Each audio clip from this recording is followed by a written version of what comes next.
তো আশা করি তোমরা সবাই ভালো আছো। তো অনেকদিন পরে তোমাদের সাথে ফেস টু ফেস কথা হচ্ছে। তোমাদের কাউন্সিলিং এর প্রথম ভেরিফিকেশনের দিন।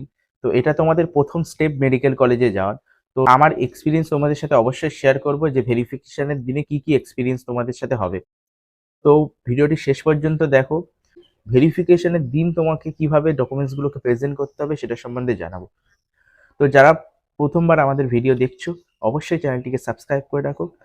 এরকম নিত্য নতুন ভিডিও আমাদের চ্যানেলে সবসময় আসে। তোমাদের ভেরিফিকেশনের দিন কি করতে হবে? তোমাদেরকে সবার আগে একটা লাইনে দাঁড়াতে হবে। তোমার যে ভেন্যুটা দেওয়া রয়েছে সেই ভেন্যুতে যাবে। সবার আগে বলে রাখি, যে ডেটে তোমার দিয়েছে সেই ডেটেই তোমার যাওয়ার ম্যান্ডেটরি।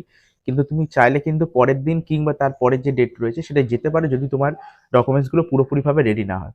তো হাতে সময় নিয়ে ঠিকভাবে যেও। সবাই অবশ্যই একটা করে আমব্রেলা অবশ্যই নিয়ে যাবে, কারণ ডাইরেক্টলি কিন্তু তোমাদেরকে ইন্টার করতে দেবে না। যে অডিটোরিয়াম রয়েছে সেখানে প্রথমে তোমাদেরকে লাইনে দাঁড়াতে হবে। লাইনে দাঁড়ানোর পরে তোমাদের সবাইকে একটা করে টোকেন দেওয়া হবে। প্রত্যেকটা কলেজেই এরকম টোকেন সিস্টেম রয়েছে। তো অবশ্যই তোমরা টোকেনটা নিয়ে নেবে। টোকেন নেওয়ার পরে কিছু স্টুডেন্টকে ভিতরে অডিটোরিয়ামে বসানো হবে। হয়ে তোমাদেরকে একটা চেক লিস্ট দেওয়া হবে। কিছু কিছু কলেজে চেক লিস্ট নাও দেওয়া হতে পারে। যেসব কলেজে চেক লিস্ট দেওয়া হবে না সেখানে বলে দেওয়া হবে যে তোমাদের কি কি ডকুমেন্টস দিতে হবে, সেগুলোকে পর পর তোমাদেরকে সাজাতে হবে। এবার তোমরা পরপর ডকুমেন্টসগুলো সাজালে তারপরে যাদের কাস্ট সার্টিফিকেট রয়েছে তাদেরকে কাস্ট ভেরিফিকেশনের জন্য আলাদা লাইন হবে। ওখানে কিন্তু কাস্টের অফিস থেকে একটা ভেরিফিকেশনের জন্য লোক আসবে। তিনি কাস্টের ওয়েবসাইট যেটা রয়েছে সেখানে গিয়ে কিন্তু উনি চেক করবে। এবার উনি কি চেক করবেন? মেনলি তোমার নাম, তোমার বাবার নাম এবং তুমি কোথা থেকে সার্টিফিকেটটা ইস্যু করেছো সেই তিনটে জিনিস দেখবে। এই তিনটে জিনিসে যেন তোমার নাম টাম ঠিকঠাক থাকে এবং তোমার যে ডোমিসাইল সার্টিফিকেট রয়েছে বা তুমি যেখানে থাকো সেটার সাথে যেন ম্যাচ খায়, এটাই দেখবে। ভেরিফিকেশন কমপ্লিট হওয়ার পরে তোমাকে যেতে হবে। ওপরে একটা জায়গা থাকবে, সেখানে অনেক অফিসার থাকবে, সেখানে তোমার আস্তে আস্তে ডকুমেন্ট ভেরিফাই হবে। এবার এখানে দুটো জিনিস খুবই ইম্পর্টেন্ট, যে দুটো জিনিস ভালোভাবে দেখা হবে। এক হচ্ছে তোমার ডমিসাইল সার্টিফিকেট, এটা ভালোভাবে চেক হবে যে অ্যাটেস্টেড রয়েছে কি। আমি তোমাকে আগের ভিডিওতে জানিয়েছি তোমাদেরকে।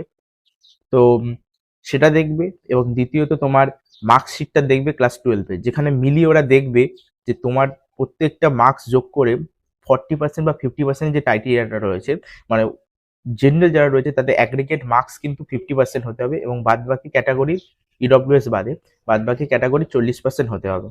তো এটা দেখে নেবে তোমার। নেওয়ার পরে বাদবাকি যেসব ডকুমেন্ট, মেডিকেল সার্টিফিকেট আর নিটের র্যাঙ্কার, এগুলো সব দেখে নিয়ে তারপরে তোমার ভেরিফিকেশন কমপ্লিট হয়ে যাবে। এবার দেখো, যখন তোমার ভেরিফিকেশন কমপ্লিট হয়ে যাবে তোমরা কিন্তু চলে আসবে না। তোমাদেরকে কিন্তু একটা ডকুমেন্ট দেওয়া হবে যে তোমার ভেরিফিকেশন কমপ্লিট হয়ে গেছে।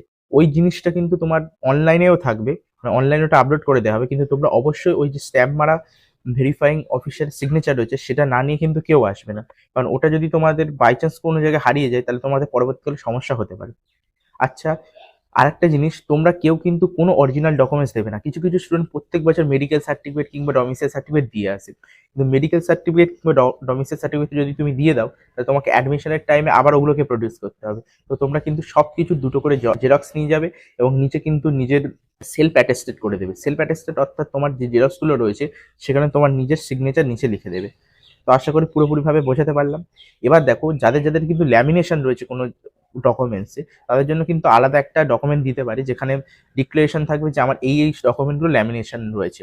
তো আমি আমার ইনসিডেন্ট শেয়ার করছি। আমার মানে আমার 12-এর রেজাল্ট আর 10-এর যে মার্কশিট ছিল, 10-এর মার্কশিটটা আমি বার্থ সার্টিফিকেট হিসেবে ইউজ করছিলাম। তো ওই দুটো আমার ল্যামিনেশন ছিল। তো টিচার যিনি ছিলেন তিনি আমাকে বকছিলেন যে তুমি ল্যামিনেশন কেন করেছো। এবার ল্যামিনেশন তো আমরা জেনারেলি করে থাকি, তো আমি বলতে পারতাম যে আমি ল্যামিনেশন কেন করেছি, মানে যাতে খারাপ টারাপ না হয়ে যায়। কি করছিল। তো তোমরা কিন্তু বেশি ভাববে না যে ভেরিফিকেশন অফিসার তোমাকে কি বলছে। তোমার মেন উদ্দেশ্য হচ্ছে যে কোনো ভাবে ভেরিফাইটা করা। তো ওখানে আমাকে তারপর ডকুমেন্টটা দিল, তারপর আমি সিগনেচার করে নিলাম। তো যারা ভেরিফাইং অফিসার রয়েছে তাদের সাথে বেশি তর্কাতর্কিতে যাবে না। তারা অনেক সময় ভুল বা কিছু মিস ইনফরমেশন দিতে পারে, কিন্তু তাদের সাথে সভ্যতার সাথে তোমরা ব্যবহার করবে। কিন্তু চাইলে তোমার ভেরিফিকেশন ক্যান্সেল করে দিতে পারে। তাই ফালতু ঝামেলায় কিন্তু কেউ জড়াবে না। তো তোমাদের সবাইকে বোঝাতে পারলাম। এবারে কি কি ডকুমেন্টস লাগবে সেগুলোর লিস্ট তোমরা আরেকবার তোমাদের বলে দিই, তোমরা মিলিয়ে নাও। সবার আগে হচ্ছে ক্যান্ডিডেট প্রোফাইল লেটার। তোমরা কিন্তু ক্যান্ডিডেট প্রোফাইল লেটার অর্থাৎ হচ্ছে ফিল আপ করবে, তারপরে তোমাদের একটা ক্যান্ডিডেট প্রোফাইল লেটার জেনারেট হবে, সেটা তোমরা ডাউনলোড করে প্রিন্ট আউট করে নেবে। ক্যান্ডিডেট প্রোফাইল লেটারের শেষে কিন্তু পেমেন্টের ডিটেলস রয়েছে, কিন্তু ওই পেমেন্ট ডিটেলসের যেটা কথা বলছে মানে পেমেন্ট রিসিভ, ওটার ক্যান্ডিডেট প্রোফাইল লেটারটা আলাদা। আমি ভেবেছিলাম দুটো সেম, তো আমি ওই একটা নিয়ে চলে গেছিলাম কারণ লাস্ট ওই পেমেন্টের অপশনটা দেওয়া ছিল। কিন্তু তোমরা কিন্তু দুটো জিনিস আলাদা। তোমরা অবশ্যই ওয়েবসাইট থেকে গিয়ে ওটাকে প্রিন্ট আউট করে আনবে। 12-এর মার্কশিট অবশ্যই নিয়ে যাবে। সাথে সাথে তোমরা বার্থ সার্টিফিকেট হিসাবে কিছু একটা নিয়ে যাবে। ডমিসাইল সার্টিফিকেট, মেডিকেল সার্টিফিকেট যাদের রয়েছে অবশ্যই নিয়ে যাবে। ম্যানেজমেন্ট কোটার ক্ষেত্রে ডমিসাইল সার্টিফিকেট লাগবে না। এবং সাথে সাথে তোমাদের মানে নিটের মার্কশিট আর স্কোর্স কার্ডটা দরকার, নিটের অ্যাডমিট কার্ডটা অবশ্যই দরকার। অ্যাডমিট কার্ডে তোমরা একটা ফটো লাগিয়ে রাখবে, আর থাম ইমপ্রেশন কিংবা তোমার পিছনের যে ফটোটা রয়েছে ওগুলো না থাকলেও চলে যাবে। তো আশা করি তোমাদেরকে বোঝাতে পারলাম কি কি ডকুমেন্টস দরকার, তোমরা মিলিয়ে নাও। এবং সর্বশেষে বলবো প্যারেন্টস বা কাউকে কিন্তু সাথে নিয়ে যাবে, কারণ যদি তোমার বাই চান্স কোনো ডকুমেন্টস জেরক্সের দরকার হয় বা কিছুর দরকার হয়, তখন তোমরা তো নিজেরা বারবার গিয়ে করতে পারবে না লাইন থেকে। 2-3 জন বন্ধু পরপর থাকে, তাই তাদের সাথে তোমরা বলে নিতে পারো যে আমি এই লাইনে রয়েছি, বলে তোমরা যেতে পারো। এবং সবাই আমব্রেলা অবশ্যই ক্যারি করে নিও, কারণ বৃষ্টির এখন সম্ভাবনা রয়েছে। তো আশা করি তোমাদের সবার ভেরিফিকেশন সাকসেসফুল হবে। আর একটা জিনিস বলতে তোমাদেরকে ভুলে গিয়েছিলাম, যাদের ওবিসি রয়েছে তাদের কিন্তু এনসিএল সার্টিফিকেট ম্যান্ডেটরি, যদি তোমার 1/4/2026 আগে ওবিসি সার্টিফিকেট হয়, তাই অবশ্যই তোমরা এনসিএল সার্টিফিকেট অবশ্যই ক্যারি করো। এবং চ্যানেলটিকে সাবস্ক্রাইব করতে ভুলো না।